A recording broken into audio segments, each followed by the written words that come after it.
तो आज का अपना जो टॉपिक है वो एटॉमिक स्ट्रक्चर या परमाणु संरचना से रिलेटेड है। तो देखते हैं कि एटॉमिक स्ट्रक्चर जो होता है उसके अंदर क्या क्या चीजें इसके अंदर कंसीडर की जाती है। तो परमाणु के लिए हम देख रहे हैं, सोडियम की बात कर रहे हैं, जिसमें Z जो होता है इसका 11 होता है और 1s2, 2s2, 2p, 6 और 3s1, यानी कि इसका इलेक्ट्रॉनिक कॉन्फ़िगरेशन होता है वो कितना होता है 2, 8 और 1 के अंदर इसका टोटल नंबर ऑफ जो इलेक्ट्रॉन होते हैं उसके नंबर जो होते हैं 11 होते हैं या 11 इलेक्ट्रॉन इसमें पाए जाते हैं। अब ध्यान दो कि जब इलेक्ट्रॉन है तो उसके ऊपर आवेश है, ऋणात्मक आवेश है, यानी कि जब सोडियम के ऊपर अपन -11 आवेश की बात करेंगे तो यहां पर इस सोडियम के ऊपर अपने पास में कोई चार्ज नहीं दिख रहा है, कोई चार्ज नहीं दिख रहा है, कोई आवेश यहां पर नहीं लगा है। हमने ऐसे कुछ भी नहीं लिखा है कि Na3- या Na4+ या Na यहाँ पे Na इसको हमने ऐसे भी नहीं लिखा है कि Na5-। तो इसका मतलब है कि Na जो है वो उदासीन परमाणु है। ठीक है, आवर्त सारणी में जितने भी परमाणु को रखा गया है वे सारे उदासीन अवस्था में रखे गए, ना उनके पास में कोई अधिक आवेश है उदासीनता से, ना उसके पास उदासीनता से कोई कम आवेश है। ठीक है, तो अगर इसके इसके जो वर्ताकार पथ है और वर्ताकार पथों के अंदर जो इलेक्ट्रॉन है उन इलेक्ट्रॉनों की संख्या अगर 11 है तो इस 11 माइनस आवेश को निरस्त करने के लिए इसके पास में प्रोटॉन भी है कुछ ना कुछ, और उन प्रोटॉनों की संख्या कितनी है, प्लस भी तो 11 होगा, तभी तो वो जाके 0 होगा। तो इस कंडीशन में क्या कहते हैं कि जो सोडियम होता है उसका जो हम लिखते हैं परमाणु क्रमांक 11 और उसके ऊपर लिखते हैं हम 23। अब ये 23 क्यों लिख रहे हैं अभी बताएंगे, लेकिन अभी पहले ये समझो कि यहां पे मैंने क्या बताया था कि सोडियम के नाभिक के अंदर प्रोटॉनों की संख्या कितनी है, और वो प्रोटॉनों की संख्या ही क्या होती है उस परमाणु का क्रमांक होती है। ठीक है, ये क्या है अपने पास में, ये परमाणु क्रमांक कहो या इसको कहो प्रोटॉनों की संख्या। ठीक है, बोलो बात समझ में आई। अब जो ऊपर ये लिखा होता है इसे कहते हैं द्रव्यमान संख्या। क्या कहते हैं, तो आवर्त सारणी में जितने भी प्रकार के परमाणु को दर्शाया गया है उसका एक जनरल अगर सिंबल बोले तो X, Z और A। ये Z हमें क्या बताता है, परमाणु क्रमांक, जो अपन Z बराबर बार बार लिखते हैं ना, वो क्या है, परमाणु क्रमांक है या उसके प्रोटॉनों की संख्या हो गई। और जो A होता है वो क्या होता है, प्रोटॉन, उसके नाभिक में प्रोटॉन और न्यूट्रॉन को मिलाकर जो कितना योग आ रहा है वो होता है। ठीक है, तो यहां पर आप देखोगे कि जो A होता है इसे क्या कहते हैं, एटॉमिक मास, परमाणु का द्रव्यमान, और Z होता है परमाणु क्रमांक। देखो ये चीजें एकदम सेट हो जानी चाहिए दिमाग में कि Z क्या है, Z परमाणु का क्रमांक या उसके नाभिक में प्रोटॉनों की संख्या। फिर बात करें अगर उसके द्रव्यमान की, तो उसका द्रव्यमान किस किस का योग होता है, उसके नाभिक में, ये जो नाभिक होता है, ये जो इसका नाभिक होता है, इसके नाभिक में दो चीजें कौन कौन सी है, P से प्रोटॉन और N से न्यूट्रॉन। ठीक है, ये दोनों का जब योग होता है उसे अपन क्या कहते हैं, द्रव्यमान संख्या। क्या कहते हैं, द्रव्यमान संख्या। हर एक परमाणु के लिए ये बात अपने को पता होनी चाहिए। और जो X होता है, X ये होता है उस परमाणु का संकेत, जैसे सोडियम के लिए Na, हाइड्रोजन के लिए H, बोरोन के लिए B, लिथियम के लिए Li, वो क्या है यहां पर जो भी X है उसका संकेत दे दिया। क्लियर हो गई बात। अब आप देखें कि जो इलेक्ट्रॉन है वो इस धनात्मक आवेश को क्या करते हैं, निरस्त करने के लिए एक एक करके यहां पर जुड़ता जाता है और परमाणु जो है उदासीन अवस्था में हमें दिखाई देता है। ठीक है, ये बात आ गई समझ में। अब एक बात और कि जो A होता है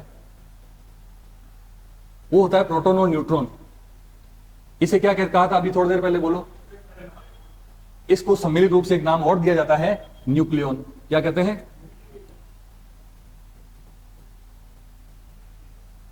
ये नई नई टर्म्स पहले देखी थी आपने, पढ़ी थी, ये अपने को पढ़नी जरूरी है। इन चीजों को जब जानेंगे तो इसमें और आगे बढ़ पाएंगे।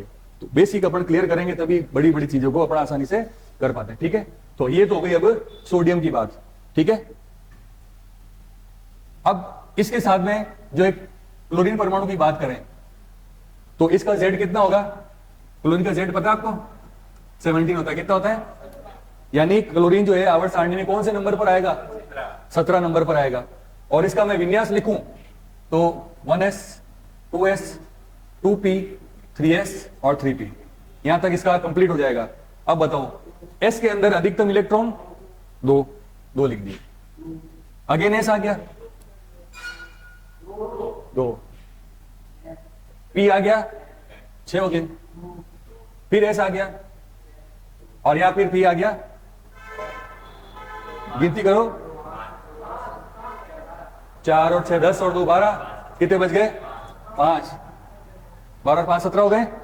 तो इस तरह से यहां पर अपने को पता चला कि ये जो 3 है, यहां से अपने को 3s के अंदर तो 2 इलेक्ट्रॉन और 3p के अंदर 5 इलेक्ट्रॉन, ठीक है, ये 3s हो गया और ये 3p हो गया। इसमें इलेक्ट्रॉन है 1 2 3 4 एंड 5, और इसका जो जनरल कॉन्फ़िगरेशन देखें तो होता है 2, ये कौन सा 2 है? ये वाला 2 है। 1 के लिए 2 है, फिर 2 के लिए, और फिर 3 में, बोलो बात समझ में आई? तो अब याद वापस करते, देखो Na और Cl, इसके था पास में 2 1, इसके पास में था 2 7, दोनों मिलकर क्या बनाएंगे? NaCl।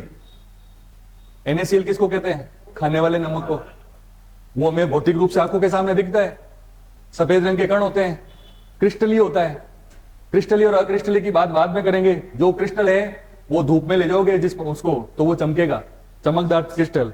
मैं चौक का पाउडर, जो बोर्ड के ऊपर चौक से लिखते हैं, वो चौक का पाउडर ले जाऊंगा तो वो नहीं चमकेगा, तो वो अक्रिस्टली है, बिल्कुल घुलनशील होता है, जल में विलय है ये, ठीक है।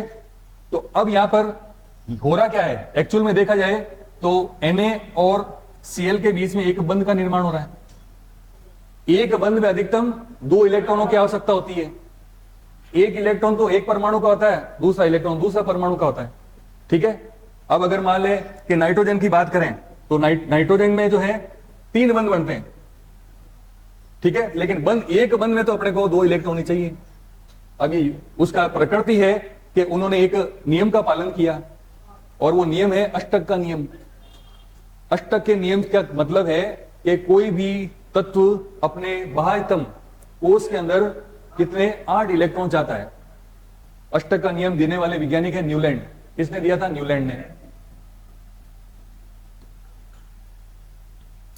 तो वो ये कहते हैं कि अगर किसी परमाणु के संयोजी कोश में जब 8 इलेक्ट्रॉन आ जाएंगे, तब वो ये सोचेगा कि मेरे पास 6 रुपए की जरूरत थी, मेरे पास 100 रुपए आ गए, अब मेरे को ना तो किसी को देने हैं ना किसी से लेने, मेरे को स्थायित्व प्राप्त हो गया। तो यही चीज यहाँ पे ये लोग, ये जो तत्व होते हैं, करते हैं कि हमारे को स्थायित्व प्राप्त करना है।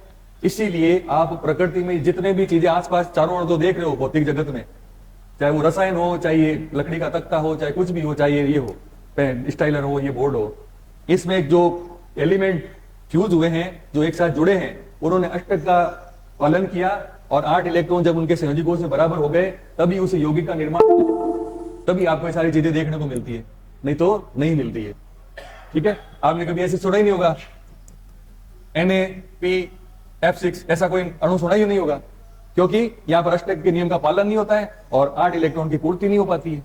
तो यहां पर इसने क्या किया, सोडियम जो धातु है, धातुओं की प्रकृति होती है इलेक्ट्रॉन को अपने से दूर करने की, और अधातुओं की प्रकृति होती है इलेक्ट्रॉन को अपनी ओर आकर्षित करने की।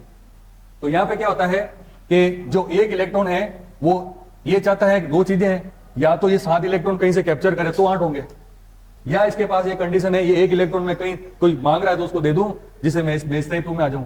तो 2 चीजें में से जो सरल होगी ना वो काम करेंगे ये। तो 1 इलेक्ट्रॉन देना आसान है 7 इलेक्ट्रॉन को खींचने की बजाय। तो यहां से ये इलेक्ट्रॉन क्या होता है, इसकी तरफ जो है दिशात्मक हो जाता है, ठीक है। तो यहां से ये NaCl का इस तरह से निर्माण होगा, तो यहां पर भी 8 हो जाएंगे, और ये ग्रहण करने वाला खींचने वाला बना, यहां पर भी 8 हो जाएंगे। तो एक आयनिक यौगिक का निर्माण होता है। ये एक प्रकार का कैसा यौगिक है? आयनिक यौगिक, ठीक है। तो यहां पर आयनिक यौगिक अब इसलिए बोल रहे हैं क्योंकि ये इलेक्ट्रॉन देने वाला बन रहा है, तो इसके ऊपर आवेश कैसा होता है? प्लस आवेश। इलेक्ट्रॉन इससे दूर जा रहे हैं, और ये क्लोरीन जो खींचने वाला बन रहा है इसलिए माइनस आ रहा है। तो यहां इसमें प्लस और माइनस का मतलब है ये ध्रुवीय यौगिक है। ध्रुव पढ़े? ध्रुव, धन ध्रुव, ऋण ध्रुव नहीं पढ़े? हम जो इलेक्ट्रिक सर्किट होता है और उसमें सॉकेट लगा होता है, ये सॉकेट लिख रहा है आपको, इसके अंदर पिन लगाते हो, तो पिन लगा के टेस्टर लगाया होगा कभी। टेस्टर में एक तो लाइट जलती है, एक में नहीं जलती है। तो जो जल रही है वो क्या कर रहा है, उसको जला रहा है, तो जलाने वाला वो धन ध्रुव है, पॉजिटिव टर्मिनल है वो, और जहां पर नहीं जलती वो नेगेटिव टर्मिनल होता है। तो यहां पर ये विद्युत धारा की बात हो गई, और यहां पर ये ध्रुव की बात करें तो ये धन ध्रुव है, ये ऋण ध्रुव है। तो प्लस माइनस जहां बन रहे होते हैं ना, यहां भी प्लस माइनस बनते हैं। और पृथ्वी जो होती है, पृथ्वी के ऊपर भी उत्तरी ध्रुव और दक्षिण ध्रुव बनता है, दो ध्रुव बनते हैं ना, तो उसी तरह यहां पे भी क्या होता है, ध्रुवीयता आ जाती है। तो ये ध्रुवीय यौगिक कहलाता है। समझ में आई? गेट बंद करो। ठीक है, तो एक बात इसके लिए बोली जाती है कि हमारे पास में दो प्रकार के विलायक होते हैं। विलायक का मतलब समझते हो क्या होता है? विलायक, विलायक होता है ऐसा द्रव पदार्थ जो किसी को हम खुद के अंदर घोलने की क्षमता रखता हो। ठीक है, तो विलायक में जब किसी छोटी सी मात्रा क्वांटिटी को घोला जाता है उसे कहते हैं विलेय। और इन दोनों के जब जुड़ने से एक जो सिस्टम या तंत्र अपने को मिलता है उसे कहते हैं विलयन। जैसे मैं कहूं चीनी का जलीय विलयन, क्या कहूं? चीनी का। तो यहां पर जो विलायक है वो कौन है? जो ज्यादा मात्रा में होगा जल होगा, और जो चीनी है उसकी मात्रा कम होगी। तो जिसकी क्वांटिटी कम है वो क्या है? विलेय है, और जिसकी मात्रा ज्यादा है वह विलायक है। ठीक है, अब यहां पर मैं कहूं NaCl का जलीय विलयन, NaCl का जलीय विलयन। और जल के अंदर आप जानते हो कि दो ध्रुव होते हैं, H2 के भी दो ध्रुव बनते हैं। ठीक है, कौन कौन से? H प्लस और OH माइनस। पता है आपको? पानी जो है जिसके अंदर कोई आप वैद्युत अपघट्य पदार्थ आयनिक यौगिक को मिलाओगे तो उसके भी क्या बनेंगे? दो ध्रुव बनेंगे, एक धन ध्रुव बनेगा, एक ऋण ध्रुव बनेगा। इसे कहते हैं H प्लस आयन प्रोटॉन, और एक होता है OH minus ion hydroxyl ion, hydroxyl ion. ठीक है, तो ये भी ध्रुवीय है, जल भी ध्रुवीय है और नमक भी ध्रुवीय है। इसी तरह और भी बहुत सारे होते हैं, जैसे KCl हो गया, जैसे MgCl2 हो गया, जैसे CaCl2 हो गया। ऐसे बहुत सारे ध्रुवीय यौगिक होते हैं जो ध्रुवीय विलायक में घुल सकते हैं। तो जल जो हो गया वो अपना क्या हो गया? ध्रुवीय विलायक। क्या हो गया? ध्रुवीय विलायक। और विलायक आपको अभी थोड़ी देर पहले बोला कि जिसकी क्वांटिटी ज्यादा है वो विलायक है, और जो कम मात्रा में घुलने जा रहा है उसकी क्वांटिटी क्या कम है, वो विलेय कहलाएगा। तो एक बात इसीलिए बोली जाती है, नमक और जल, नमक भी ध्रुवीय यौगिक और जल भी ध्रुवीय यौगिक है। अब इसकी क्वांटिटी ज्यादा है तो विलय कहलाया, और इसकी क्वांटिटी कम है तो विलय कहलाया। तो समान समान को घोलता है, एक लाइन ध्यान देना इसको, समान समान को घोलता है। इसका मतलब क्या हुआ कि समान ये भी ध्रुवीय है और इसको घोलने वाला भी ध्रुवीय है, तो दोनों आपस में घुल जाएंगे। ठीक है, अब एक बात और बोली जाती है कि अगर कोई अध्रुवीय विलायक है जिसमें कोई ध्रुव नहीं बनते, ठीक है ना, अब क्यों नहीं बनते वो अपन अगली क्लास में लेंगे एक एक टॉपिक करके। तो अध्रुवीय विलायक के अंदर अध्रुवीय यौगिक घुलेगा और ध्रुवीय विलायक के अंदर ध्रुवीय यौगिक घुलेगा। अध्रुवीय का एक एग्जांपल लें, यूरिया, जिसका सूत्र होता है NH2CONH2। ठीक है, तो ये विलेय पदार्थ है। नेक्स्ट लेते हैं, NH2CONH2, इसको कहते हैं, नाम इसका यूरिया। ठीक है, O है ये। इसको किसी अध्रुवीय विलायक, बहुत तरह के होते हैं, जैसे आप लें बेंजीन ले सकते हैं CH6, या इसके अंदर CHCl3 क्लोरोफॉर्म नाम है इसका, या CCl4 कार्बन टेट्राक्लोराइड नाम है इसका। नाम वगैरह कैसे देते हैं अपन आईयूपीएससी में बहुत अच्छी तरह से जान लेंगे। ठीक है, इसी तरह से एथेनॉल होता है जिसको मदिरा या शराब कहते हैं, ये भी क्या है? अध्रुवीय विलायक है। ठीक है, और इसी तरह CH2 कार्बन डाइसल्फाइड है, ये भी अध्रुवीय विलायक है। तो ये कुछ ऐसे एग्जाम्पल लिए अपन ने। एसीटोन भी हो सकता है, एसीटोन, एसीटोन का नाम सुना है कभी? एसीटोन, एसीटोन होता है जो महिलाएं अपने नाखूनों को, नेल पॉलिश को साफ करती है ना, वो जो द्रव होता है उसका नाम होता है एसीटोन, जिसको नेल पॉलिश रिमूवर कहते हैं। एसीटोन, नेल पॉलिश रिमूवर को एसीटोन कहते हैं, थिनर बोलते हैं। ठीक है, और इसी तरह से एसिटाल्डिहाइड हो सकता है, CH3CHO। ये जो है सारे के सारे कैसे हैं? अध्रुवीय विलायक है, द्रव अवस्था में रहते हैं, बड़ी क्वांटिटी में होते हैं, और इनके अंदर हम अध्रुवीय प्रकृति वाले विलेय पदार्थों को आसानी से घोल सकते हैं। इसीलिए अभी थोड़ी देर पहले लाइन क्या बोली, समान समान को घोलता है। इस बात को दिमाग में आगे से बिठा लेना कि अध्रुवीय विलायक के अंदर अध्रुवीय यौगिक घुलेंगे और ध्रुवीय विलायक के अंदर ध्रुवीय यौगिक घुलेंगे। और ध्रुवीय और अध्रुवीय का मतलब क्या है, जहां पर दो ध्रुव बन जाए प्लस माइनस वो ध्रुवीय, और जहां प्लस माइनस नहीं बनते वो अध्रुवीय होते हैं। और सामान्यतः कार्बनिक यौगिक जो होते हैं अध्रुवीय प्रकृति के होते हैं। कार्बनिक यौगिक कौन होते हैं, जहां पे कार्बन होगा, जहां पे कार्बन होगा कहीं ना कहीं वो कार्बनिक यौगिक कहलाएंगे। ठीक है, और इसके बाद अपन लेते हैं द्रव्यमान संख्या के बारे में जाना अपन ने। द्रव्यमान संख्या जो होती है कैपिटल ए, और ये किस किस का योग होती है, प्रोटॉन तथा न्यूट्रॉनों का योग, प्रोटॉन तथा न्यूट्रॉनों का योग होती है। तो ए को अपन क्या कहेंगे, P प्लस एन से दर्शाएंगे। ठीक है, और इनको सम्मिलित रूप से क्या बोलते हैं, बोलो, न्यूक्लियॉन कहते हैं। तो यहां से एक अपन प्रश्न करें कि सोडियम Na में उपस्थित न्यूट्रॉनों की संख्या होगी, कितनी होगी बोलो, न्यूट्रॉनों की संख्या कितनी होगी। तो ये वहां पर कितना था, ये ऐसा एक सिंबल बनाया था Na 11 23।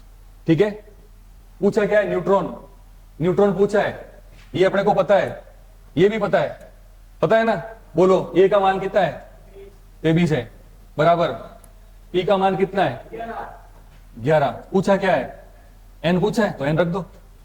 ठीक है, तो N बराबर कितना आएगा उत्तर, 12 आएगा। बोलो, बात समझ में आई। इस तरह से ये सिंबल जो होते हैं ना, उससे अपन एक चीज पता कर सकते हैं, उसमें न्यूट्रॉन बता सकते हैं। ठीक है, तो द्रव्यमान संख्या की अपन परिभाषा कहें तो क्या होगा, किसी परमाणु के नाभिक में उपस्थित प्रोटॉन तथा न्यूट्रॉनों का योग उस परमाणु की द्रव्यमान संख्या कहलाती है। ठीक है, इसको कैपिटल ए से दर्शाते हैं। ये प्रोटॉन और न्यूट्रॉनों का योग होती है, इनको सम्मिलित रूप से न्यूक्लियॉन कहते हैं। और एक क्वेश्चन अपन ने यहां पर किया। तो इसके बाद अपन एक बात और देखते हैं, समस्थानिक। समस्थानिक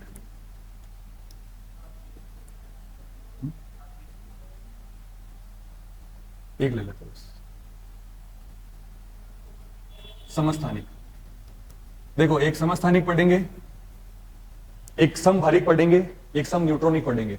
ये सारे परमाणु के रिलेटेड दो तीन चीजें हैं, तो इनको अपन कंटिन्यूटी में साथ ही रखेंगे। और मैं ये आपको अभी कहना चाहूंगा कि जो हिंदी वर्ड है ना, उसको आप थोड़ा थोड़ा इंग्लिश में भी जो मैं लिखता हूं उसको आप लिखें, उसको ध्यान में रखें।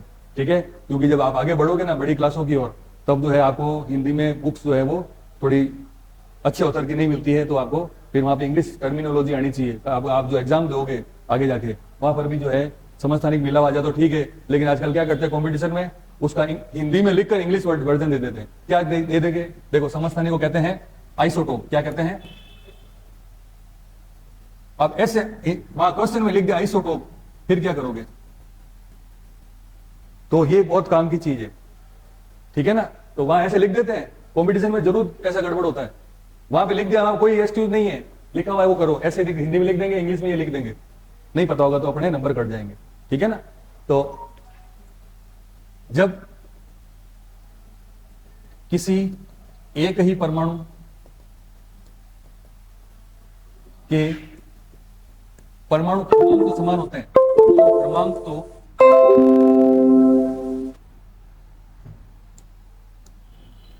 परमाणु क्रमांक तो समान हो,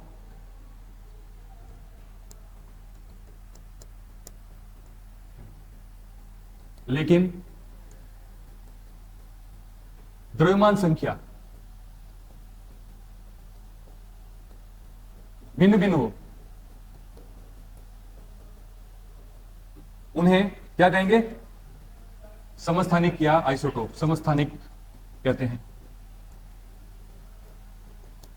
इसका अपन एग्जांपल लें तो कार्बन के जो है 3 प्रकार के समस्थानिक प्रकृति में बताए जाते हैं। देखो, परमाणु क्रमांक तो है समान होगा। परमाणु क्रमांक कार्बन का कितना होता है, कौन से नंबर पर आता है, 6 नंबर पर आता है, तो ये यहां पर लिखेंगे 6। और इनकी जो द्रव्यमान संख्या है वो अलग अलग होगी, C12, C13 और C14। तो ये क्या हो गए, कार्बन के 3 समस्थानिक हो गए, C12, C13 और C14 बोले जाते हैं। इनमें इसका जो है प्रतिशत मात्रा सर्वाधिक होता है, लगभग 99% ये मिलता है हमें, ठीक है। और इसका जो है C14 बहुत ही ट्रेस अमाउंट में मिलता है, ट्रेस यानी बहुत ही रेयर केस, बहुत ही न्यूनतम मात्रा मिलती है इसकी, ठीक है।